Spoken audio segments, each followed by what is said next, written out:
ইয়াস্তামিউনাল কাওলা ফায়াত্তাবিউনা আহসানা, যারা কথা শুনে যাচাই করে ভালো কথাগুলো গ্রহণ করে। কাজেই ভাইরা, রেফারেন্স নেই, নোট নেই, পৃষ্ঠা নাম্বার নেই, এরকম কোনো বই পড়বেন না। কথাকে বুঝতে পেরেছেন? প্রথম কথা হলো প্রকাশক ভালো হতে হবে।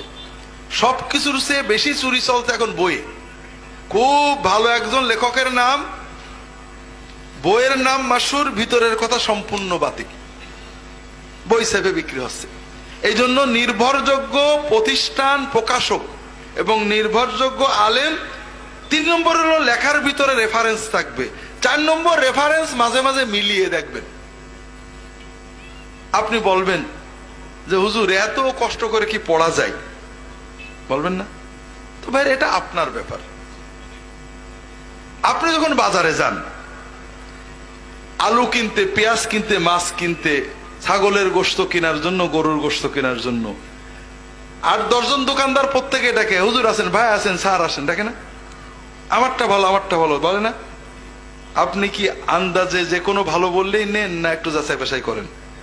করেন। একজন প্রথম যাচাই করেন দোকানদার, যে কার কাছে গেলে ফাঁকি না দেবে, এটা যাচাই করেন। এরপরে দোকানদারের কাছে যখন মালটা নেন, দোকানদার একেবারে পাল্লা দিয়ে তুলে দেয়, আর বলেন না বেছে বেছে নেন, পেঁয়াজটাও বেছে নেন, না নেন না, পেঁয়াজের দাম বেশি না ইমানের দাম বেশি, এটা আপনার ব্যাপার। It is up to you.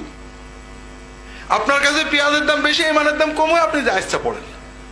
আর যদি মনে করেন পেঁয়াজের চেয়ে ইমানের দাম বেশি, তাহলে আপনাকে যাচাই করতে হবে। প্রথম যাচাই করবেন লেখক, দ্বিতীয় যাচাই করবেন প্রকাশক, তৃতীয় যাচাই করবেন লেখার মান, যে তথ্যসূত্র আছে কিনা, চতুর্থ যাচাই করবেন তথ্যসূত্র মাঝে মাঝে একটু চেক করে নেবেন। এরপরও কোনো তথ্য নিয়ে মনে সন্দেহ হলে আলেমদের সাথে কথা বলবেন। কথাকে বুঝতে পেরেছেন? আপনি যদি মনে করেন না আমি এগুলো করব না, আলু যাচাই করব, পেঁয়াজ যাচাই করব, মাছ যাচাই করব, পুঁটি মাছ যাচাই করব, একবার খেয়ে বাগানে চলে যাবে সেইগুলো যাচাই করব, আর যেটা একবার খেলে অনন্ত জীবনে যাবে সেটা আমি যাচাই করব না, তাহলে এটা আপনার ইমানের ব্যাপার, আমার কিছু বলার নেই। আপনার জমি জমা কেনেন না,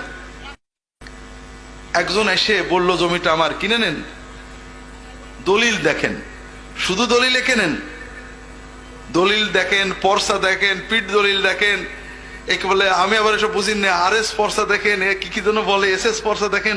50 বছরের কাগজপত্র চেক করার পরে এরপরও আবার বাইনা দেওয়ার পরে লিগাল নোটিশ দেন, ঠিক না ভাই? ঠিক। এই যে 5 লাখ 10 লাখ টাকার জমি কিনছেন, এটার দাম বেশি না ইমানের দাম বেশি? এই 10 লাখ টাকার জমি দুনিয়ায় থাকবে, আপনি 3.5 হাতে চলে যাবেন, কিন্তু ইমান সাথে যাবে।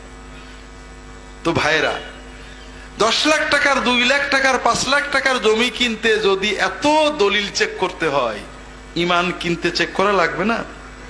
এখন যদি কেউ বলে আরে এক এক হুজুর এক এক কথা বলে কি করব, ওই ব্যক্তি এক এক দোকানদার এক এক কথা বলে, সে যাচাই না করে নেয় না, এক এক উকিল এক এক কথা বলে যাচাই না করে নেয় না, জমি কিনতে গেলে যাচাই করে, আর ইমান কিনতে বলে বলে এক এক হুজুর এক এক কথা বলে কি করব। এটা তো আমার সাথে বিজনেস না, এটা বিজনেস মালিকের সাথে। আপনি তাকে যে কি বলবেন এটা আপনি রেডি করেন। কথা কি বুঝতে পেরেছেন? এই জন্য ভাইরা, অনুরোধ হলো ভালো সিরাতুন নবীর বই কিনবেন, পড়বেন, একাধিক বই পড়বেন, তবে ভালো লেখকের, ভালো প্রকাশকের রেফারেন্স সহ বই কিনবেন, অল্প অল্প করে পড়তে থাকেন।